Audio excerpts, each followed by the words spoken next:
دیا تھا کہ سڑکوں پہ آتے ہیں، جلسے کرتے ہیں، جلسیاں کرتے ہیں،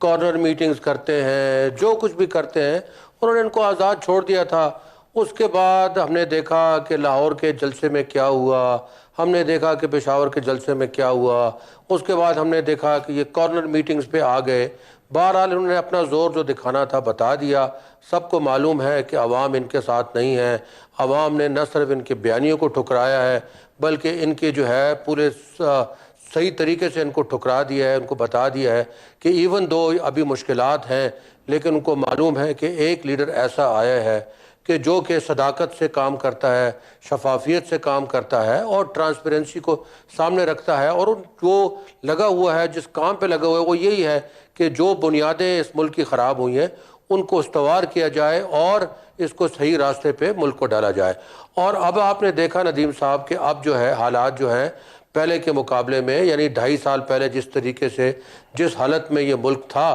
آج اس کو اگر آپ دیکھیں تو اکانومسٹ سے آپ پوچھیں، سمجھدار لوگوں سے آپ پوچھیں، بزنس مین سے آپ پوچھیں، آپ کو یہ جواب ملے گا کہ ملک جو ہے اس نے ٹیک آف کر لیا ہے، وہ صحیح طریقے پہ گامزن ہو چکا ہے۔ چاہے فورن ریمیٹنس آپ دیکھیں، ایف ڈی آئی دیکھیں، ٹیکس کلیکشن دیکھیں، ایکسپورٹس دیکھیں، امپلائمنٹ دیکھیں، یہ تمام وہ سیکٹرز ہیں جو کہ پہلے سے بہت زیادہ بہتر ہو چکے ہیں، اور یہ اس نہج پہ آگے ہیں جو کہ ہم چاہتے ہیں جس میں فردر امپرومنٹ ہوتی جا رہی ہے۔ ابھی اس کے بعد یہ ہے کہ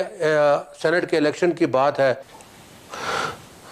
میں تو یہ پہلے جو بات تھوڑی سی رہ گئی تھی پیشکش کی جو بات ہے، میں تھوڑی 1 منٹ میں وہاں کرتا چلوں کہ خان صاحب نے تو شروع میں ہی کہا تھا یہ سب اکٹھے ہو جائیں گے اور سب چور اکٹھے ہو کے یہ کریں گے۔ اس کے بعد انہوں نے کہا تھا کہ میری جان بھی چلی جائے میں ان سے جو ہے یہ وصولی کروں گا، میں اپنی حد الوصل کوشش کروں گا۔ اور یہ بھی بات اب میں کرتا چلوں کہ ان کا جو شوق ہے وہ پورا کرنے کے لیے انہوں نے کہا ہے کہ ملک کے لیے آپ پیسہ دے دیں، میں یہ قربانی دینے کو تیار ہوں کہ میں یہ وزیر اعظم کی پوسٹ چھوڑ دوں گا، لیکن آپ ملک کو جو ہے کم از کم اس سے لوٹا ہوا پیسہ لیں۔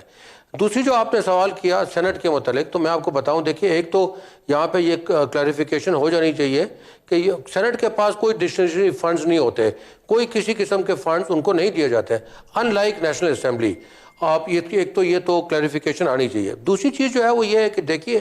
یہ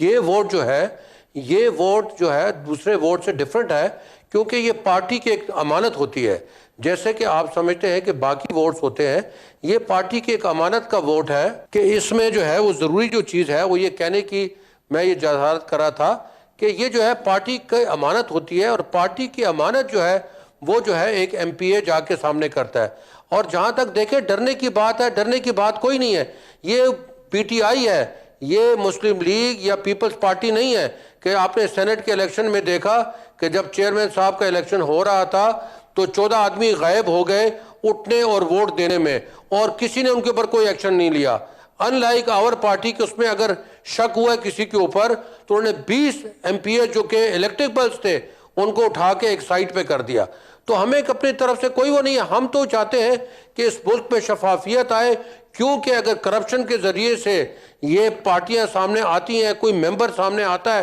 تو اس کا سٹارٹ ہی جو ہوتا ہے وہ ڈیفالٹڈ ہوتا ہے، اور سٹارٹ ہی اس کا غلط ہوتا ہے، اور اگر سٹارٹ غلط ہوتا ہے تو اس کا انجام آپ کو پتہ ہے کہ کیا نکلے گا۔ بات یہ ہے دیکھیے میں پھر یہ دوبارہ ریپیٹ کرتا ہوں کہ ہم سب کو معلوم ہے